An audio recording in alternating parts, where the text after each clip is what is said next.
pas sur numérique nga déjà na nango yeba kende na zanango eza pona bino na otangela ngwa bino bien pona yeba kokanga moto asamba maselon loi oyo ekomami WhatsApp okende na Instagram partout tokolobela ngo et puis na ngo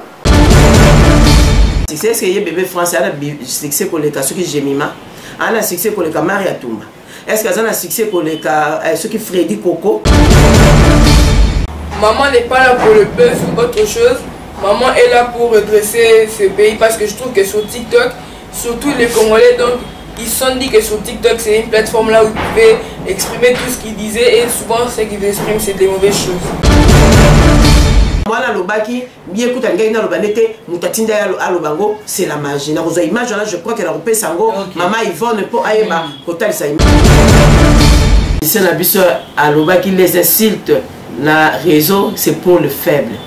et ça la ni chaud ni froid.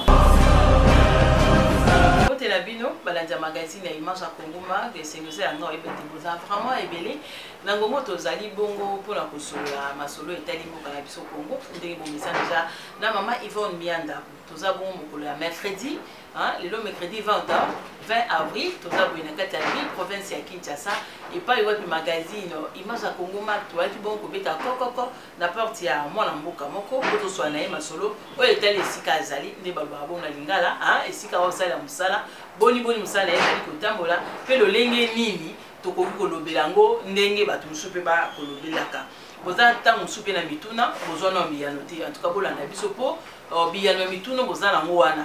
bozwa ngo na kati ya émission oyo mikolo ya lelo naza bongo na colonel Mimi nakanisa yo mposo oyoka ye oyebi ye omonaka ye osi olanda mpe ye me lokwa lelo mbala liboso na magazine ya biso image ya Kongoma na mama Yvonne nde bongama mpenza mpona mituna biso tokotuna ntango mosusu mpe na oyoka ngo te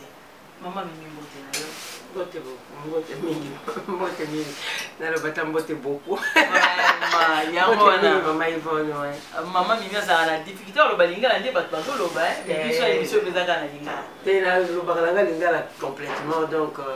voilà edépendaka nde ntango mosusu omoni lokwa mosala esalemaka na français oza toujours tendance ya koloba mot français mais 100% lingala parce que né grandi à Kinshasa. Mais dans la maman Mimi, maman Mimi n'a pas qui colonel, n'a le maman Mimi, n'a yambi na colonel Mimi, na maman Mimi nyonso na tantine Mimi, ya Mimi nyonso tozana bango pour nous recevoir masolo et tali musala na ye. Maman Mimi biso pe mbali biso tozo penza na mokuse to ko yeba biso to bengi ka colonel Mimi. Kombo no penza ezande yini. Ok, na mokuse na ko mi se présenter na kombo ya Mimi Bikela Mondele. Na ba o mususu ba yebinga na ba milieu étudiantin, ba binga na komba mi coste, ba to baza surtout côté ifasik, ba binga mingi na komba mi coste, na kombo la ngeza li Mimi Bikela Mondele, naza bongo colonel pe nazali commandant ya unité spécialisée, il y a protection de l'enfant, pe lutte contre toute forme de violence basée sur le genre. Mingi ba baza la difficulté ko ba ko la violence basée sur le genre, ezali violence basée sur le genre, ezali violence ba ko sala na batu nyonso to, y compris ba violence sexuelle, ba maltraitance d'enfants, oh nyonso to to ko sala na batu ronde to bengaka violence parce que batu nyonso va se retrouver na kati ya genre. Teli mbula boni na msalo.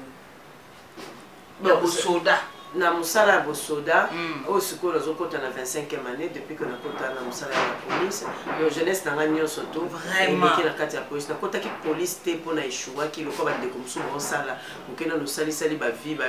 tant mon bébé comme quand so kota police te nga na kota police j'étais étudiante na isti à l'époque et na eko si sa classe na nga na ifasika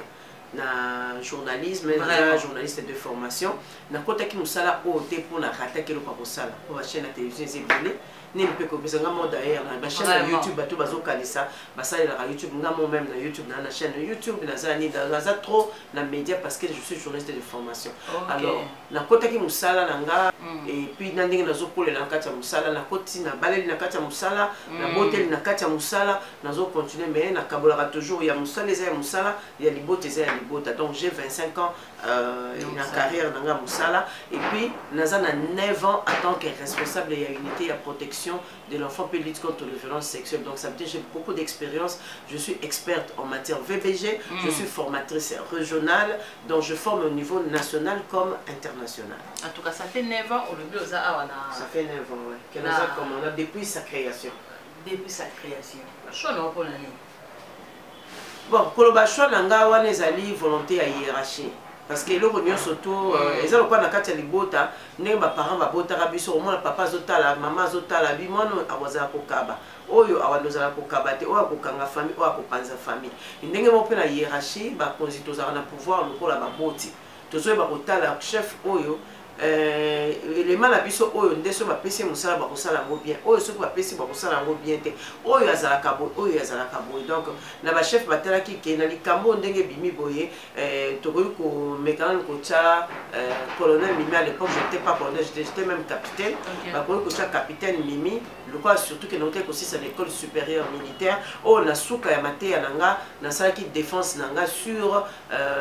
les violences faites dans des contrées de guerre. Yo moko kaka to kosala ngamba tebele. Te wana ezaki sujet oyanga o ngana défendaki. Na école ezalaki te ezalaki be ba sujet za kebele ezaka le point ndenge na université to sala ka ba sujet belé pour na faire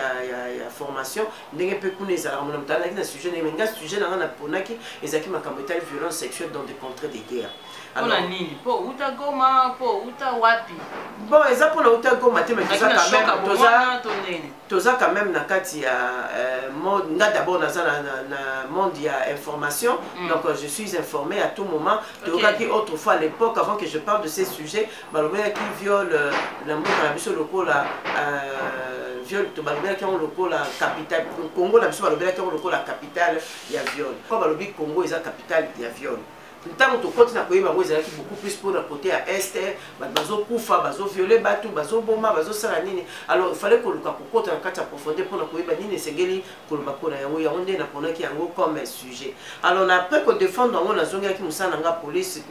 kosala mosala mais naye komona réforme ya la police eyeba tete na la police tozozanga biloko boye mpo baréprimander makambo ya viol il faut bato bayebi ezala domaine moko spécifique na kati ya domaine spécifique baya kotalaki te moto asabeta lisolo wana oyebi makambo wana eza fulani tika tozwa ye tomeka ye ntango bapesaki ngai responsabilité wana unité ezalaki sans structure eyebanaki te na kobandela wapi na kosukela wapi yango na confiance bapesaki nga oyo nalobaka en passant toujours je salue vraiment reconnaissance naza reconnaissante epai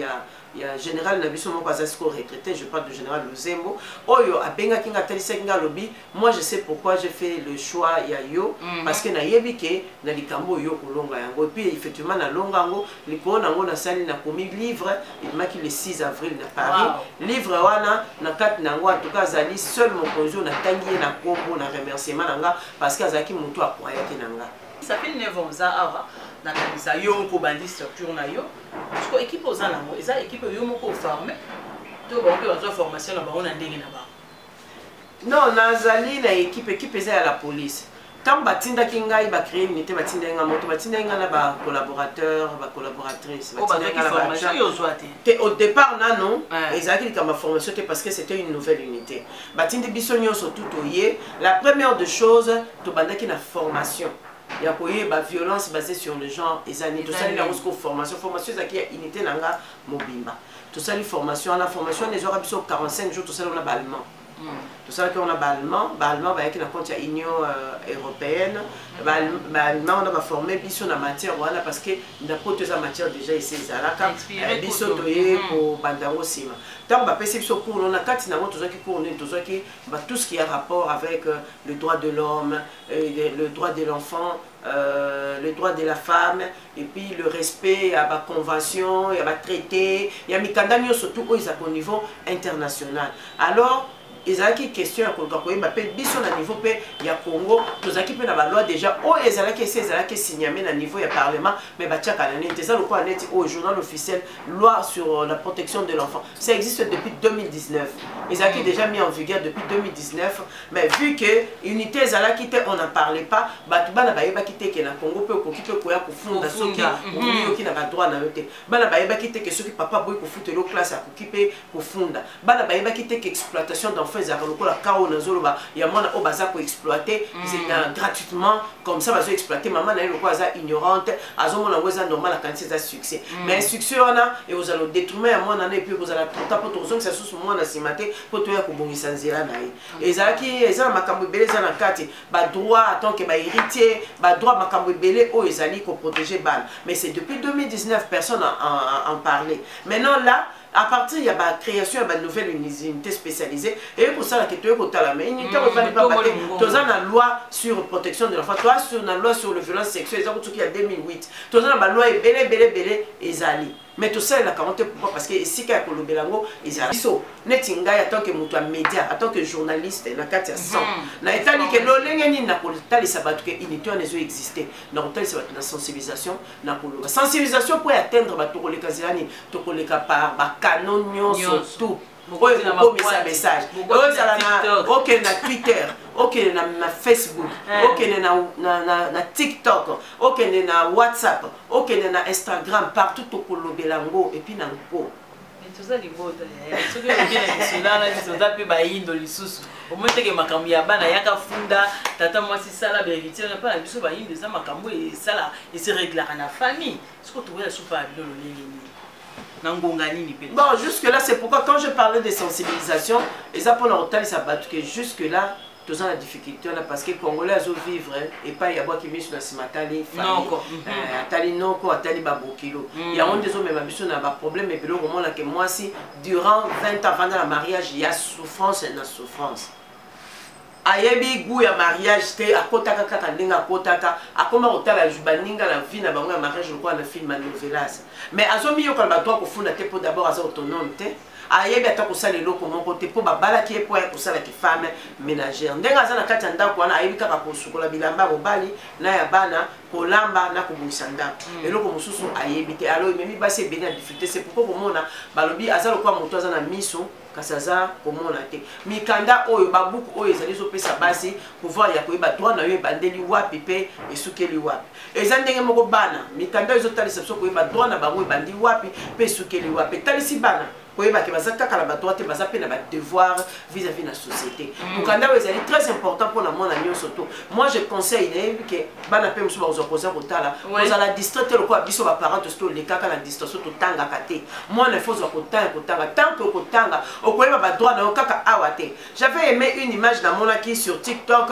oyo mwana moko ya mwindu bamindele bake kotelemisa ye na nzela moko bakanga ye asalaki eloko to bakange abweki catégoriquement alobi bafa bakanga ye alingi ayeba le mobile ya arrestation na ye parce que ayebi ke azotambola na nzela asali eloko te comme balingi bakanga ye abi na tie caméra boloba na miso ya caméra soki likambi nasali na fin de compte shérif to mpe chef ya bapolisier wana ayaki aye kotala mais amonaki raison kokange te balibéraki au vu eux au sud de tout le monde tout ça ezali kaka soko oyebi badroit na yo soko oyebi badroit na yo te okoyeba mpe kodéfendre badroit na yo te tuka bosa ebele olanda biso nde nabaki mituna na bino ezalaki mpenza mwa mingi to eza vraiment ebele mais biyano eza awa nabaki mito azape te parce que toza na colonel mimi toza na ya mimi toza na mama mimi nde masolo tozobeta awa colonel yebisa biso na toyeba moto aza menacé to baforme ebele mpena baviolence peut-être totangi yango te na molai mais otangaki yango quand même ne bandeli ozo se sentir que non oyo pende ekomi menace moko boye ya viol ke moto ayebaki ekomi menace ya viol yango nde tolobelaka infraction tobengaka harcèlement soki moto akomi komona ke tendance oyo tozokende na yango moto oyo na façon na ye ya kotraite nga façon na ye ya kolobela nga façon na ye ya kolandela nga nde tobengaka harcèlement ça veut dire comportement moko eza kose répété okomona tomona yango mingi na mosala yo oza secrétaire to mpo ozali subalterne ya mokonzi moko okoti na bureau ne obandi kaka koprésente document sabebisi elongi atali tu ne sais jamais rien faire. Okay. Réponds-moi ça. donc ça va réaction moko oyo ya kamina ba correspondre pour affaiblir bana basi mususu pourtant comme kokote pa na biro komina kupanga ozoyeba te akoyebisa yo nini na suka nango akoyebisa yo na moni ozo comprendre le côté appelle-moi ce soir je dois beaucoup t'expliquer donc abandi déjà comme on a terrain wana o suka nango quoi aboutir na viol na colonel Mimi na kanisa bato ebele pe bazana mandaku bazwa bazar nyonso ba violence ba pété ba kufunda ndenge nini ba kotambola ndenge nini kasa na ngumo to kokoluba essayer ba no kisasa mobimba na miyi biso kaza libanda sokaka o porte za menacer ma Mimi e muyibi akimi na ye eza mikolo na vitesse Android nde to koluba bongo na lingala awa na ville province ya Kinshasa ma Mimi yebisa biso soki tiko mutu aza vraiment menacer bongo to ba violence mo zongi la ke bambala ebele akoko se protéger ndenge ni. Merci beaucoup. Et là on a cru que la seule façon il y a montunyo surtout qu'on se protéger sécurité à l'ibossu ils allaient dénoncer monto à Salimabé. Quand on va dénoncer ça veut dire on peut dénoncer directement la police c'est ce que aux hommes on a combattre comme la police mais qu'on dénoncer l'ibossu d'abord même dans quatre famille. Il faut tant au balbi ce que mon indoki belelaï. Tant déjà ils ont remarqué que les cambos ils ont langa mabé Luka kabola on a battu. Tant au kabola battu ba IDP ya battu et qu'il y a balbi to kabola n'importe qui pour muso kabola naie à kende ko bebi ça sur ma kabola au fond de la insécurité. Il faut que vous ayez la moto et que vous ayez l'assurance. Voilà, il y a mis balai. Tant que vous protégez parce que même si vous avez des difficultés, auteur il y a crime et belé, vous protéger la carte de ma botte pour l'année, vous avez combo la famille koufa. Au moins, vous avez que papa a bibi sarabala, les potes, vous avez belé. Bakay mazo continuer ma vie. Ce que vous imaginez papa a bibi sarabala là moko. Bon bala baninga. Bazana insécurité. Alors aussi longtemps que vous dénoncez était, bakinyo surtout bazana insécurité. Donc plus vous dénoncez plus bato chana bazo komana insécurité. Alors seule façon pour sécuriser bato za pour dénoncer déjà ba hauteur au biso tout yebi pour tuer ba pour arrêter hémorragie wana ya ba crime. Bato susu bazo ba dénoncer abi atana kiena nga balobaka bongo ya zana mbonga na mbongo te. Tant wafutaka depuis ma mimi atiki na epeye ndala tikali ka bongo yolea. Oui, parce que la raison il y a kolobande parce que souvent ils akabaka o yaka bon moni le bakanga ki mutu surtout na loba mingi justice ya ba média o ezakaba tata o bakangi na mibiso to sala kangote. Moi j'ai 9 ans d'expérience dans musalo naza surtout que mutu moi ça mona na lequel la TV na zo présenter auteur ya viol. Pourquoi na présenter raté parce que ndenge to lobi mutu to kangi on suppose qu'azali présumé coupable. Tant qu'elle a présumé coupable, on a le droit de bimisaye que na tiena confirmer infraction na ye oyo ya sali. Même na kotala o na niveau na ngai ba opej na ba constater to bongisi yango to tinda yango na parquet. Parquet pas na misu na ye ya komona na lolenge na ye. Ce qui peut parquet à mon ko kite ko ke na tribunal ndesike 4 makam. Qui sont bien de déterminer à sous qu'est-ce qu'il faut de 5 à 20 ans topé azali na liberté. Mais misus peyaka biso la police to za limité. On a tenu comme na parquet na pouvoir tant que na parquet na que tout na isuki kuna ndenge nini nga zaka na pouvoir tant yo ko présenter un problème to yo ki to interpeller mutu to yo ki et puis abo dénoncer ezaka beaucoup plus te pour tozwa ni comment totinda mutu kwa que mais beaucoup plus c'est rapport à la sécurité d'abord il y a yo moko mutu par exemple mutu ba violer to bito na délai à 72 heures c'est 3 jours de délai à 3 jours les années pour permettre protection na yo moto ko ilikamana ya viol. Ça veut dire que ce que zaki na maladie moko fallait et se transmettre prise en charge quitte mes amis au ba pesa yo et ko empêcher aux VIH et ko empêcher aux grossesse et ko empêcher aux autres maladies sexuellement transmissibles. Des sécurité il y a liboso voilà. Mais ma belle abiso et ko ezali ko na zone informé que ça gratuit. Les a gratuits donc traitement les alliés vraiment gratuit tout ça organisation et belé où ils travaillent cannabis en collaboration où et ça va qui se fait le sur kit complet on fait les que qu'on met là les pour la sécurité na yo mais ma belle abiso tant to ba bazo fondateur pourquoi ba toi comment koluka justice il y a négociation pour la nini yo tu vas violer moi na yo on lui va passer le pas on va violer moi mais aujourd'hui on pensait tellement moi na parce que moi on a article na blessure. Et les alliés écoutent la vie na mobimba donc comment la moi si muso akoli o alingane sous mibalité o akoli o ako vana ndako libalate ba répercussion ya makambo ya vivaki na enfance na ye o ezona no traitement te pourquoi to ba traitement na kati ya traitement tozo cha prise en charge psychosocial na psychosocial bazo talisa montuke malgré le cambo est lié à quoi encore pour remonter pour bandela à zéro parce que batu mingi likolo ya makambo ya viol likolo ko samba tellement stigmatisé à quoi même na milieu na ya ko fana muso ko même kolinga akufa je crois que toyoka ki na lisolo o ezaki ko le camarade partout papa wana toyebite parce que jusque là dossier est en cours mais na koyoka la bato so bazo babite tango yoka ki soni babi ba filmer ake pa kende ko kima akende ko sauter ake ko kwea na libabe ndengo na makambo wana isale makape ya solo ya komona ke mutu a constater que soni wana ese latie ami bomana eka po batika kutia ye misapi donc tant toujours ba sécurité ezate batila ba soda sécurité ezali au protéger yo moko na batu mususu contre mutu wana o to bengi présumé auteur iza awana bi province ya Kinshasa iza na musika to lubi mami mimi na eka pona tuna mutu na o journaliste na tuna kiote ekozala malamu maintenant ngomo to koloba mami mi akomi star ya TikTok mami mi akoti TikTok mendengo kote leli yango tozo yeba te neti na TikTok mami ozoloba nini totika nini tosala nini bon nalingi nani na kobongisa koloba koma star ya TikTok naza star ya TikTok te mpo naza na bénéfice moko te oyo naza na TikTok ce n'est que former et informer des devoirs na TikTok na devoir ya koformer mpe informer. Pourquoi dans le lobby, on a devoir former, peut informer. Dans une unité spécialisée, il y a protection de l'enfant, prévention et lutte contre les violences sexuelles. Alors prévention, on a notre coup de sensibilisation. Sensibilisation, on a aussi la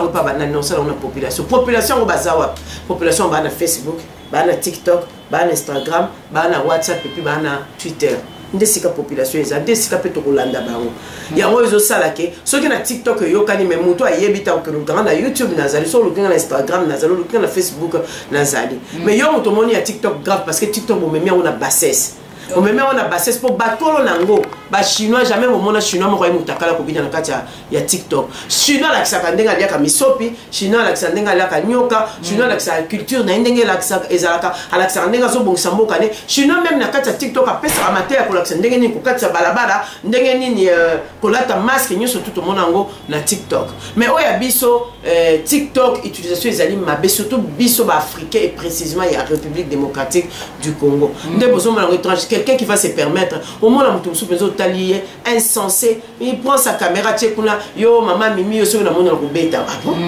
aux appels sûr aux assure na makambo zoloba ozo mona ko za insensé ozo na makambo zanga mutu na makolo otala ndeko mususu ngai moko na zana kenda poto ba situation bandeko de na yebi ndenge ezali mais au moins ndeko musu abatami na sima caméra na poto azo fingo mais so okekula ba boto la déjà bala na social parce que l'éducation na eza ya bien te social atali ki bakoki kotikela bana te baboto la ebana bato ndenge wana naza na kaya kolanda bango te bako continuer ko finga ngana ko continuer ko former bango pe ko informer bango tout simplement que mami oyemba la moko au ciblé kia bébé Francia de ba otu na mami na bana ayoki li Francia motema zuwa akena c'est la magie je crois que moi wana c'est la magie donc au ciblé kara bato bazana succès to lo babongo neti mona mona na mukepe nda sali mami nini. Oh, et ça déjà bah mingi so mutalobi aussi bien mon ana succès est-ce que y bébé français a succès pour les cas ceux qui Jemima ana succès pour les cas Maria Tumba est-ce que ça a succès pour les cas ceux qui Freddy Coco bato wana ona tangi ceux qui dobina ko succès ko tala bango na tala ceux qui pe Benita bato wana ba succès bazana on de France ya nango so ezaki ko cible pour na koluka base na bato peut-être ngala que lokanga bato ba l'équipe bango na ba succès mais na tala ki bongo tenga en tant que parent on a pesa que éducation na tala que moi na éducation za ya kubunga parce que moi na wana bozocha contact to na banzoto ya bana mibali akoyeba ko banga mukolo te akoyeba ko banga nzoto ya mukolo te moi na muke normalement il faut tala mukolo la misu te yaza moi na mukazo tala mukolo la misu ko c'est que ce qu'on lobby na ngabo na koloba boy moi na yambaki na maman na na bureau na convoquer maman na ayaki na bébé na France na maboko mais tant na solo na bébé France tant na otuna mituna na bisa ko makamala ngaba maman na yazo azo tout est na lobo pa lobate na constater que yango na déplacer moi na aye pembeni nanga tant moi na pembeni nanga na tunie mutuna alobi ke makamala na lobaki bien kuta ngai na lobanete mutatinda ya alobango c'est la magie na koza image là je crois que la repère sango maman Yvonne pour ayeba kotal sa image c'est pour vous confondez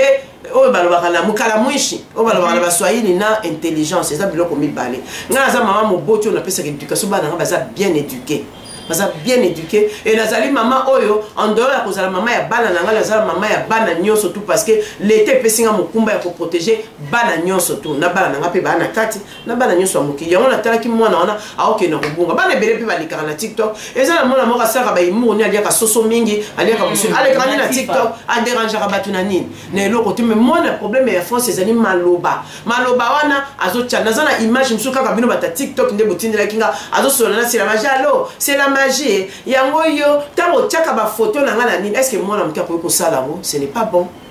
so na sala quand vous apprenez maman na benga ki d'abord maman na leke banda leloti lobby na yo ke les oua na ni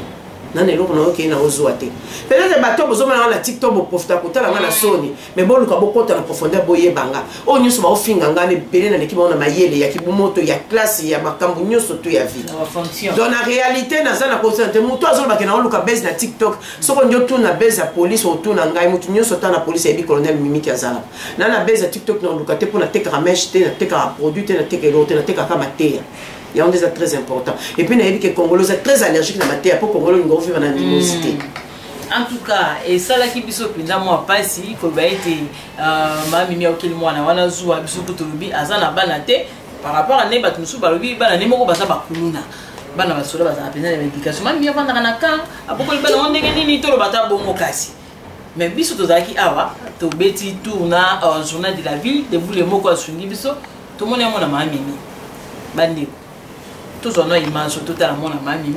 ndenge ya kota maman na ye biso beto betika libaku ya komuna na na ye. Moi c'est Joyce Nabula. J'ai 13 ans. Oui, je suis son fils cadet. À la maison, je trouve que elle se comporte vraiment bien parce que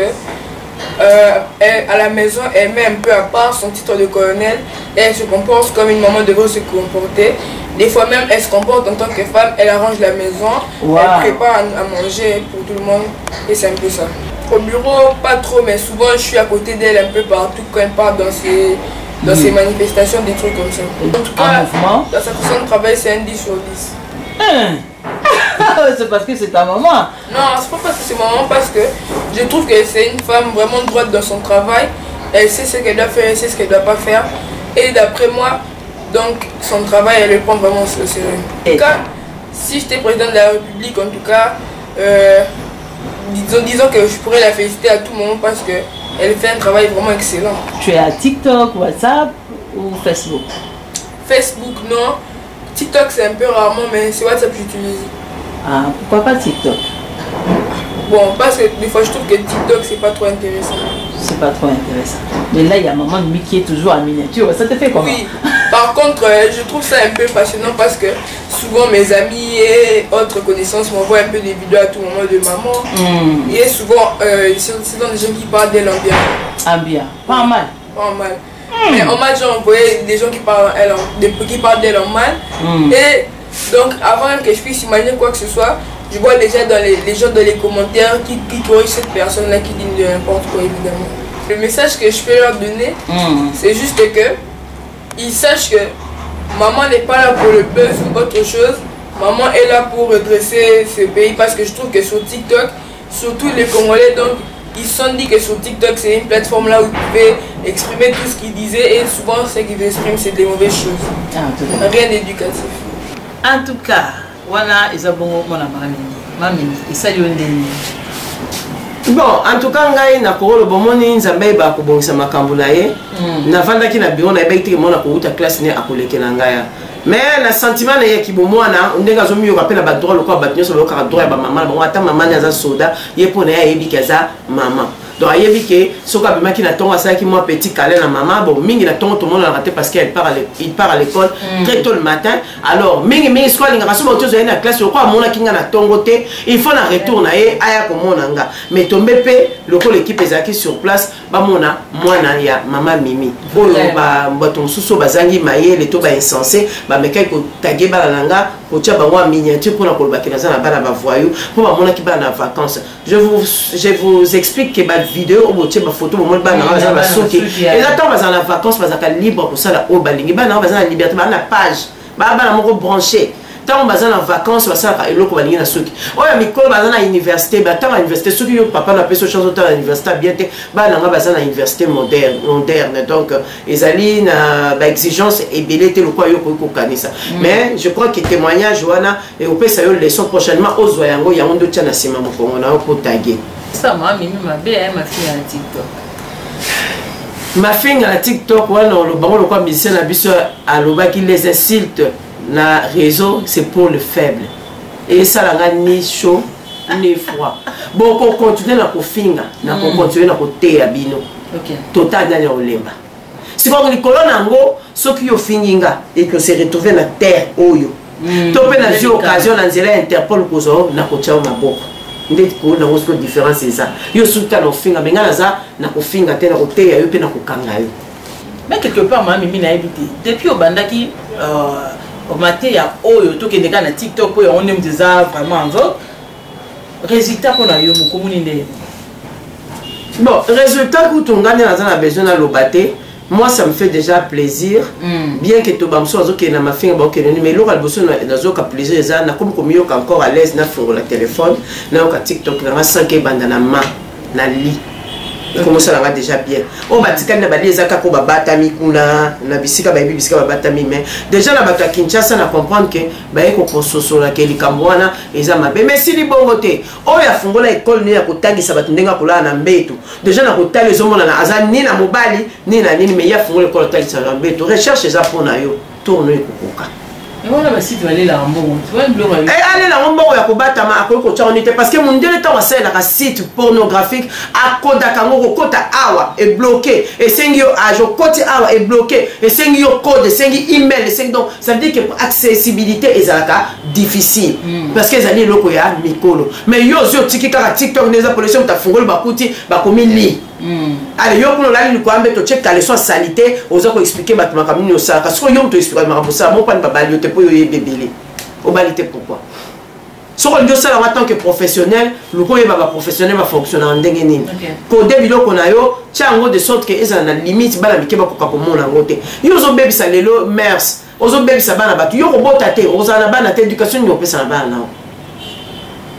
C'est vraiment regrettable. En tout cas, c'est vraiment regrettable. Je connais Mimi Alubi en gros, mon collègue tout ça commence déjà dans souka, négé télévision dans la rangonga. Pour moi toi quoi yana, ma bouka ma limité. Tous attendent mes notes té. Asala ndenge ni na tambula ndenge ni. Moto poko yana maboko la mata tambula kana otosa mibeko. Ngana komisi nzambe pona lobelaki makamba numérique na salaki na lobelaki makamba ya média et exploitation des enfants sur les réseaux na salaki loi oyo. Loi portant protection de l'enfant. Et curieusement, Mikolomi balemi sateleki, baye ko voter loi sur numérique. Nga déjà na nango, yeba kende na zanango, eza pona bino. Na otangela ngwa bino bien pona yeba ko kanga moto asamba maselon loi oyo komami. Yo mto kanisa ke na Congo loi ezala ka ngala zonga ka pona webso ke na Congo mibeko eza. Mais biso ne parfois tozaka ba négligent ko to yeba ko appliquer bino mibeko. Mais siko tout le monde que négligence na biso tango na ngo esili. Tout ça les camions surtout na ngonga na yango. Tebele sur la diplôme bébé na msani. Bon, ba diplôme je crois que wana o kutu wana ozana mire na poni na tchemo ko mi balé mi sato na mire ko eze belé. Na belé na so na bina ton zonda ko comme le quoi ndako ba décorateur. Ya on a tché o na tcheka na ko cha. En dehors ya ça naza